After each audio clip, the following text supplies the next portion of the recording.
Dear student, तो आज की इस वीडियो में हम इस इंपॉर्टेंट न्यूमेरिकल को सोल्व करने जा रहे हैं। तो चलिए फिर कॉपी और पेन निकाल लीजिए और सोल्व करते हैं आज के अपने इस इंपॉर्टेंट न्यूमेरिकल को। हमें दिया है एक कुंडली का क्षेत्रफल 100 सेंटीमीटर स्क्वायर तथा इसमें 500 फेरे हैं। यदि कुंडली के तल के लंबवत चुंबकीय क्षेत्र 0.1 सेकंड में 0.2 वेबर पर मीटर स्क्वायर से घटकर शून्य हो जाए तो कुंडली में प्रेरित वैद्युत वाहक बल का औसत मान ज्ञात कीजिए। यदि कुंडली के तार का प्रतिरोध 100 ओम हो तो प्रेरित धारा का मान ज्ञात कीजिए। देखिए बच्चों, अब हम इसे कैसे सोल्व करेंगे उसे समझिए बहुत ध्यान से। जो वैल्यूज हमें दे रखी हैं हम सबसे पहले उन्हें लिखेंगे। देखो भी हमें दे रखा है क्षेत्रफल, आइए कितना दे रखा है सर, 100 सेंटीमीटर स्क्वायर। सही बच्चों, हम इसे करेंगे मीटर में तो क्या करना पड़ेगा। देखो मैं इस वाली बात को ऐसे लिख सकता हूं, जी सर लिख सकते हो। ये सेंटीमीटर स्क्वायर है, सेंटीमीटर को मीटर में ले जाने के लिए हम क्या करेंगे सर, 100 से भाग करेंगे।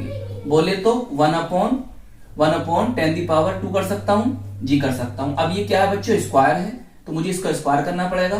तो कितना हो जाएगा 10 इसकी से गुणा कर दो 4। अब मैं इसे 4 को ऊपर लेकर आऊंगा तो 10⁻⁻4 हो जाएगा। सही, चलिए ये हो गया हमारा 10⁻⁻4 मीटर स्क्वायर। अब थोड़ा सा और आगे सोल्व कर लो इसको तो यहां आ जाएगा 10⁻⁻2 मीटर स्क्वायर। बताइए इतनी बात समझ में आ गई। चलिए फेरों की संख्या सर 500 है, ये ए है आपका। n इजिकल टू बच्चों कितना हुआ सर 500। फिर वो कहता है यदि कुंडली के तल के लंबवत चुंबकीय क्षेत्र 0.1 सेकंड में, ये आपका बच्चों डेल्टा टी या dt भी लिख सकते हो, कितना है 0.1 सेकंड। सही, सेकंड में 0.2 वेबर पर मीटर स्क्वायर से घटकर शून्य हो जाए तो चुंबकीय क्षेत्र की बात कर रहा है। मतलब delta B is equal to B2 minus B1। देखो भाई B2 क्या कह रहा है, शून्य हो जाए तो ये हो गया शून्य, और B1 बच्चों 0.2 तो कितना आ जाएगा। चलिए मैं इसे रफ कर देता हूं, बताओ इतनी बात समझ में आ गई बच्चों। चलिए अब कितना आ गया बेटे, मेरे साथ साथ ना आप भी सोल्व करते हुए चले करें, मुझसे आगे सोल्व करते हुए चलें या मेरे साथ साथ सोल्व करते हुए चलें, ताकि आपको क्वेश्चन ये अच्छी तरह समझ में आ जाए। कितना आ जाए 0.2 मात्रक वेबर पर मीटर स्क्वायर, चाहे हिंदी में लिख दो। चलिए फिर वो क्या कहता है, हम यहां तक आ गए ना, तो कुंडली में प्रेरित वैद्युत वाहक बल का मान ज्ञात करना है, तो ई हमें ज्ञात करना है। चलिए फिर वो कहता है यदि कुंडली के तार का प्रतिरोध 100 ओम हो तो, मतलब R इजिकल टू बच्चों कितना है 100 ओम, 100 ओम हो तो प्रेरित धारा का मान भी ज्ञात कीजिए। मतलब हमें आई भी यहां से ज्ञात करना है। देख लो जितनी वैल्यूज उसने दी थी हमने यहां पर लिख ली, जिनको हमें करना था थोड़ा बहुत सही वो हमने सही कर ली। चले बच्चों आगे चले। चलिए अब लिखो बच्चों यहां पर चुंबकीय क्षेत्र बी के बदलने पर, क्या करने पर, बदलने पर चुंबकीय फ्लक्स में परिवर्तन। क्या बच्चों, परिवर्तन। बताओ इतनी बात समझ में आई। ब्लैक पेन निकालो और लिखो डेल्टा फाई बराबर डेल्टा बी डॉट ए। सही है बच्चों, यहां पर जो कोस थीटा आएगा ना बच्चों, कोस 0 डिग्री आएगा, कोस 0 डिग्री आएगा तो कोस 0 डिग्री का मान कितना होता है 1 होता है। तो मैंने यहां पर नहीं लिखा। अब कहोगे सर 0 डिग्री का मान 1 कैसे होगा। देखो बच्चों इस बात को समझो। वो क्या कह रहा है, वो कह रहा है यदि कुंडली के तल के लंबवत चुंबकीय क्षेत्र 0.1 सेकंड में 0.2 वेबर पर मीटर स्क्वायर से घटकर शून्य हो जाए तो, इस लाइन का मतलब क्या है। देखो भाई इस लाइन का मतलब ये है कि बच्चों ये आपका चुंबकीय क्षेत्र है, सही है, और कुंडली यहां पर रखी है जो कि इसके क्या है, लंबवत है। सही, ये चुंबकीय क्षेत्र बी है। अब देखो इस तल के जब हम लंबवत एरिया वेक्टर डालेंगे या लंब डालेंगे, जिसे हम कहते हैं ए, तो ए क्या होगा, ए की जो डायरेक्शन होगी और जो बी की डायरेक्शन है वो दोनों कैसी हैं, ए की डायरेक्शन में है। तो इन दोनों के बीच जो बनेगा थीटा वो क्या होगा, 0 डिग्री होगा। सही है। और दो सदिश का अदिश गुणनफल होता है क्या, कोस थीटा। तो इसलिए कोस 0 डिग्री का मान क्या आ जाएगा, 1 आ जाएगा। समझ में आई बात।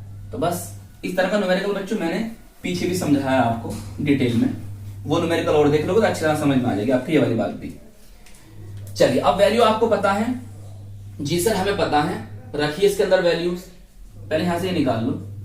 तो इसकी वैल्यू बच्चों -0.2 और ये है आपका एरिया 10⁻⁻², सही है, 10⁻⁻²।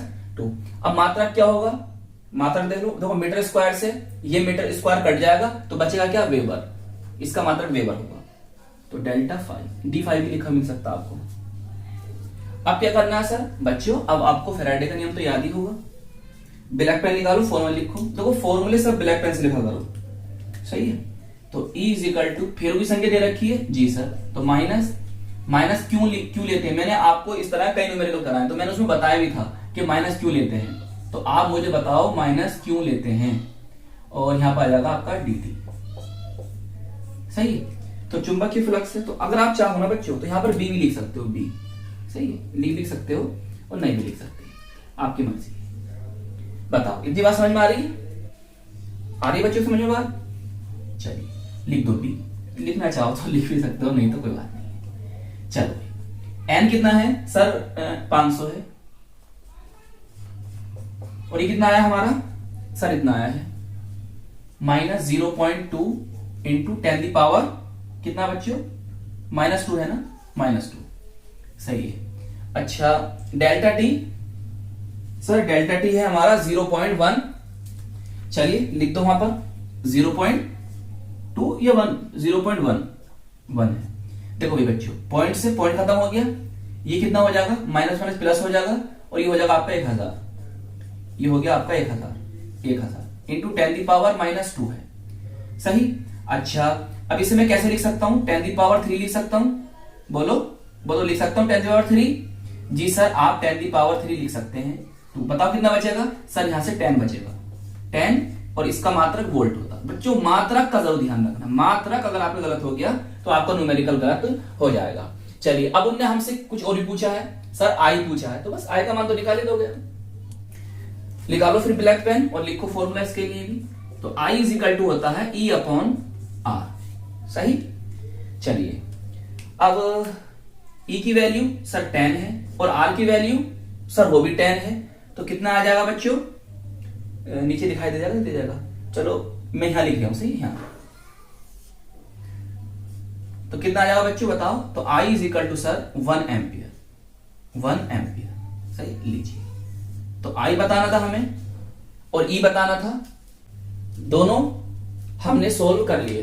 तो बच्चों आज की इस वीडियो का ये इंपॉर्टेंट न्यूमेरिकल आई होप आपकी अच्छी तरह से समझ में आ गया होगा। अपना ख्याल रखिएगा, खूब मेहनत से पढ़ाई करते रहिएगा। हम मिलेंगे आपको इसकी नेक्स्ट वीडियो में। जय हिंद, जय भारत।